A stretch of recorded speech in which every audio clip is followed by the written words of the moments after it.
Қазақтардың дәстүрлі билік жүйесі қашан жойылды? 19 ғасырдың ортасында Ресей империясының әскері Қазақстанның қандай аймақтарын бағындырды? Ресей әскері Қазақстан жерін қашан толық бағындырды? Қазақ жерінің Ресей империясының құрамына толық кіруінің тарихи маңызы қандай болды? Қазақтардың дәстүрлі билік жүйесі қашан жойылды? Ресей үкіметі Қазақстан аумағындағы хандық билікті түбірімен жойып, толығымен жаулап алуды көздеді. Өйткені қазақтардың кең өлкесі Ресей империясы үшін экономикалық жағынан тиімді, Орта Азия және Қытаймен сауда байланысы үшін қолайлы еді. Кіші жүздің Ресейге қосылуы қазақ өлкесінің Ресей империясы құрамына қосылуының алғашқы қадамы болды. 1822 және 1824 жылдардағы жарғылар бойынша Орта Азия және Кіші жүздің солтүстік аймақтарында хандық билік жойылып, қазақтар өз мемлекеттілігінен түпкілікті айырылды. Бұл екі жарғы қазақтардың көшу еркіндігін шектеп, шаруашылықтарының құлдырауына алып келді. 19 ғасырдың ортасында Ресей империясының әскері Қазақстанның қандай аймақтарын бағындырды? 19 ғасырдың ортасында Қазақстан аумағының үлкен бөлігі Ресей империясының құрамына кірді. Ал Қазақстанның оңтүстік бөлігіндегі Меркі, Әулие-Ата, Шымкент қалалары мен Сырдарияның төменгі ағысы Хиуа мен Қоқан хандықтарының бақылауында болды. Ендігі кезекте Қазақстанның өзге де аймақтарын өзіне бағындыру үшін патша өкіметі қоқандық жасақтардың шабуылынан қорғануды желеу етіп, Аягөз, Қапал, Лепсі бекіністерін сала бастады. 1847 жылы Сырдарияны жаулап алып, ресейлік әскерлер Райым бекінісін, ал 1848 жылы Қазалы фортын салды.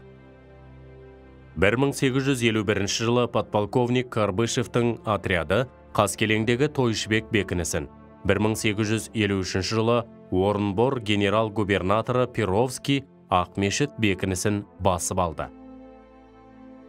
Ресей әскері Қазақстан жерін қашан толық бағындырды?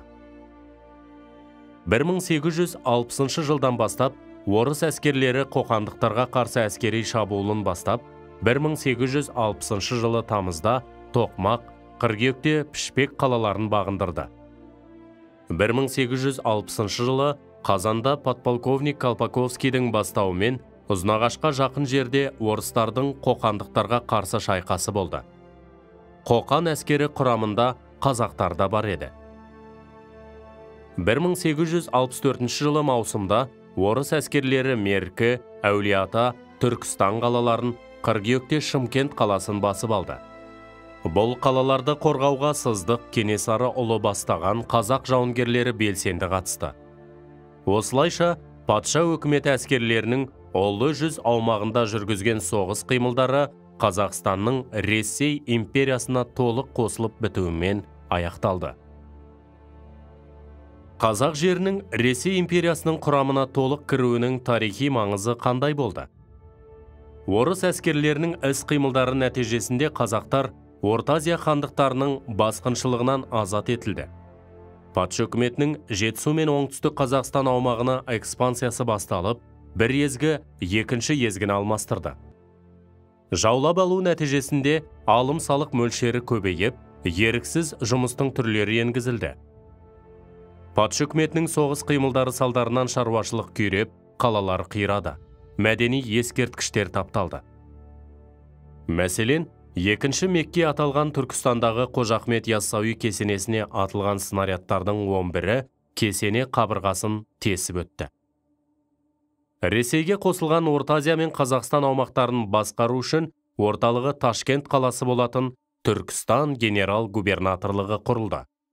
Қазақстанның Ресейге қосылу үдерісі осылайша аяқталды.